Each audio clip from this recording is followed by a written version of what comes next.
பகவான் கிருஷ்ணர் வந்து மேல்நிலை கிரகம், நடுநிலை கிரகம், கீழ்நிலை கிரகம் எல்லாத்திலும் வியாபித்துள்ளார். எல்லா இடத்திலும் பரவியுள்ளார்.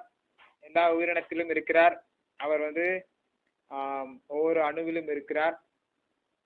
ஸோ அனைத்து உயிரினத்திலும் அவர் பரமாத்மாவாக விரிவடைந்திருக்கிறார். பிறகு அனைத்து கிரகத்தையும் தாங்குகிறார். எல்லா திசையிலும் இருக்கிறார். 8 திசைகளிலும் பரவி இருக்கிறார்.